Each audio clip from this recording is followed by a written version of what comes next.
Today we're going to rank these fictional homes that only exist in movies and TV and see what it would be like if we were actually to purchase them in the real world. The first house is gonna slide into the F spot, is going to be the SpongeBob House. The average cost of a pineapple today is around $2.15. So pineapple is about yay big. It's big enough to have a sponge, a snail, and a starfish move around with enough space. So we'll put it at maybe 5 square feet per floor. It's a piece of trash. You do score some points because it's well furnished and it's under the sea. I don't know how they got it to not float away. Sliding into our D spot is going to be Jerry's apartment from Seinfeld. I took a little bit of an investment approach to this one.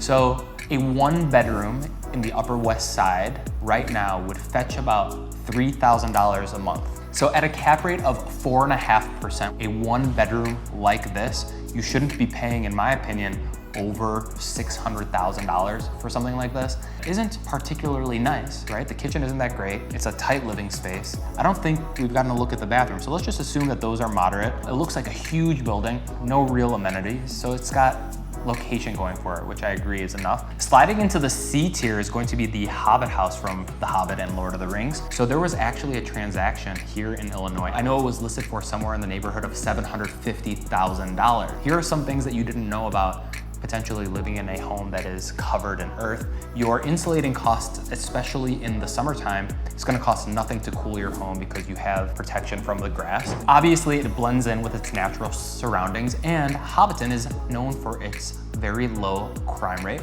and friendly neighbors. Sliding into the B tier is actually gonna be the Full House house. This is probably the most typical piece of real estate, but this is going to be a 3-story Victorian. If you take a look inside, it was supremely updated. The question is it worth it? Well, it's super nice, and if you need to live in San Francisco, I think the location speaks for itself. It does lose some points because you're gonna have those tour buses coming through. It is almost impossible to find a true single-family home in San Francisco at this price point. I actually think $4 million is an absolute steal. Maybe regretting putting it at a B, but for now it's gonna slide into the B tier. Also sliding into the F spot is going to be the Simpsons House. Probably unpopular because I don't think there's a more recognizable fictional house. Let's say it's in Springfield, Illinois. I can't imagine it's over $150,000. Nothing particularly nice or interesting about the house. You got a good neighbor, I guess. You have a tree house. I don't know if that adds value or not. Not to mention that you are located, what I assume, if Homer is commuting an average amount, let's say under 30 minutes to a nuclear power plant, that may drive your property values down.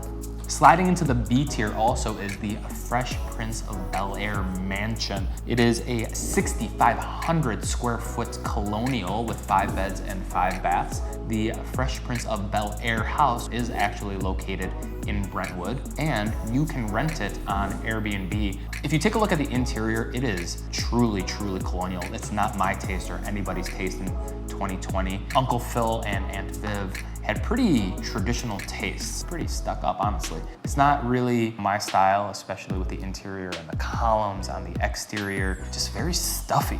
The home should be worth right now in Brentwood about $9 million, so you could do worse if you could afford this home. Coming into the A tier is going to be the Friends Apartment, shared by basically the entire cast. People who talk shit about the Friends Apartment talk about how a chef and a waitress, how could they afford something like this given its location in the village, right in the heart of Central Park. They're quoting $200 and $300 in rent.